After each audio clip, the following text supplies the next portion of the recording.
Hello, Rocco. This is Joel. It was sure good to meet you Saturday. I just got that voicemail you'd called Friday today, so I'm sorry about that. I didn't hear that voicemail till Monday, so yeah, I could change that time for you. Rocco, but here's the good news, buddy. In so many ways, there are a lot of good things going on about your swing, Rocco. Right there at the top. See how similar that is to the tour players where your hands are above and to the right of your head, your right leg stayed inside that line real well. A little difference there. Remember how your back is straight up and down on that yellow line, whereas the tour player's back would be leaned away a little more. And then at impact, your head's in a circle nicely like we're going to see with the tour players. You're behind the ball nicely, behind that yellow line coming up from the ball. Arms are extended real well. You see how your hands and arms look a lot like the tour players at that point. So again, Rocco, there are a lot of good things going on the video, which remember I like to call category 1. But like you said, it doesn't feel that good, Joel. I fully understand that, and the ball flights, like you're saying, aren't as great as you want them to be. And from this down the line, remember, angle, I said the main thing all the tour players do is about halfway, most important thing is about halfway into the downswing, right about there, club head gets on that yellow line and follows it in the ball, and it goes above that line to the top of the left shoulder, parallel to that plane line in their follow through. And remember, it doesn't matter which tour player we look at, we're going to see that occurring for all of them.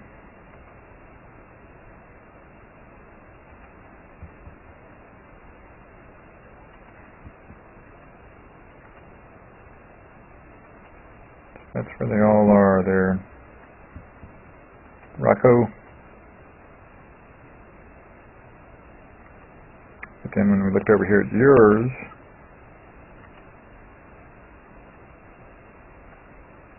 see, you were a little more above it. Now, Rocco, I've seen a lot worse than that over the years, man. But again, it was enough above it, and then, see there, it's underneath it. Whereas for the tour players, remember, you would see it above the line over there at impact, after impact, I mean. And then again, remember there, it's more through the middle of your shoulder, torso when it shows up, whereas the tour players, it's more through the top of their left shoulder. So then I said, Rocco, I think the main thing I'd want you to start working on, the driver looked the same. And the way you described it was that right at the top, your hands kind of went out that way, which again is not very common among the tour players. And there's that slice. So that's what's creating the bad feel for you. You're slicing across it in the weak feel. There's the driver swing from that face-on angle.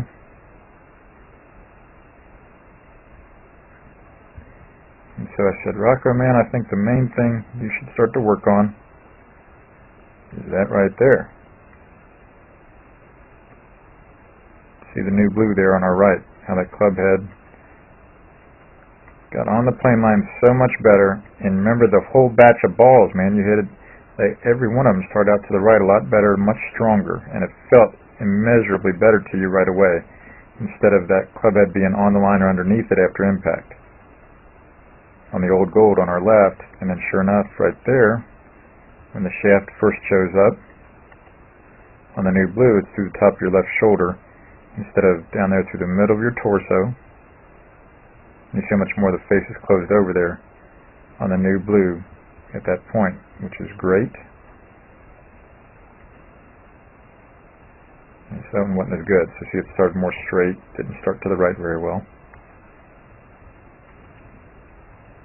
That was better. So it started a little more right. And those started feeling better to you right away, Rocco. And then I told you to turn those hands over earlier. Again, see, it looks about the same on the video as before from this angle, but it sure felt a whole lot better to you. And you were surprised how far they were going with such a relatively small feeling swing. That's beautiful. Man, I like that, Rocco. You got a whole lot of good ball flights. see it took away some of that bad move at the top where your hands kind of go toward the fence. It's right next to the tray of balls there.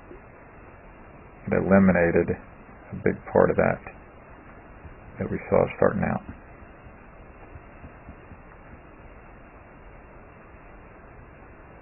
That's why it wouldn't feel very solid for you over there on the right. But over here on the left, man, things started feeling a ton better for you, Rocco. Much better. Good work there, man. And again, I look forward to seeing you soon, Rocco. Take care. This is Joel Suggs. I sure enjoyed meeting you down at the Cincinnati Golf Show this weekend and showing you your swing on the 2D equipment that I have. And so I want to take about 2 or 3 minutes to just show you around Meadowlinks. This is the studio I use in the winter for all my students. You see there's the down-the-line camera angle for our 2D equipment. And then we have the face-on camera angle also. And then what we also have here is 3D equipment to where I can show you your swing from 6 different camera angles with this 3D equipment, and we can get your swing from down to the 1/120th of a second in terms of exactly what your hips, shoulders, and hands are doing in the swing. And then also, I have the most realistic hitting curve I've ever seen from puttersedge.com. So when you hit your full shots, it feels as realistic as possible. And then I have 3 different green speeds for you to practice your putting. 9.5 on the step meter, 10.5 on the step meter, and 12.5 on the step meter. That's benefited my students tremendously.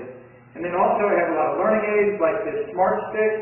You can see the rest of those learning aids over here in my bag that we can work on to help you learn the certain fields in your golf swing that you and I both want.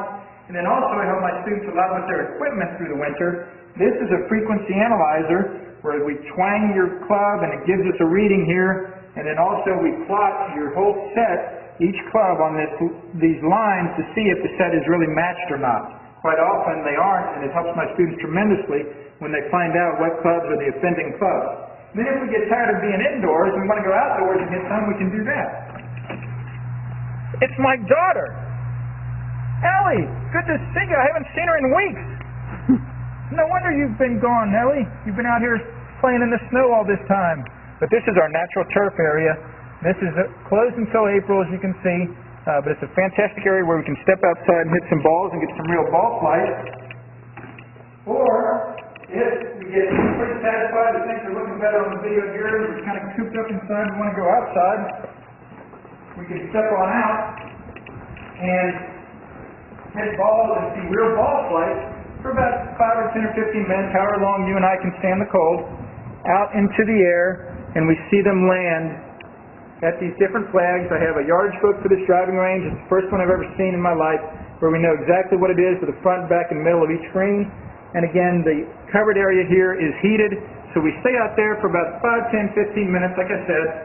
It enables us to see some ball flight, and then we get satisfied that things are looking the way we want, and we can come back inside, take off our coat, and look again at the video equipment to see how your swing's looking, to make sure that you understand it. And then notice too, my exercise ball up top here, and then also, so I help my students a lot with their fitness through the winter, and then I will help you also with your sports psychology, with your golf psychology from the golfpsych.com people down in Texas. That's helped my students tremendously a lot over the years too. So again, I sure enjoyed meeting you down at the Cincinnati Golf Show this weekend. I look forward to seeing you again out here this summer at Meadowlinks, or even right now in the winter. I have a lot of people that work on their games with me right through the winter. Check out more information about the things I do to help you at joelsuggs.com. Take care.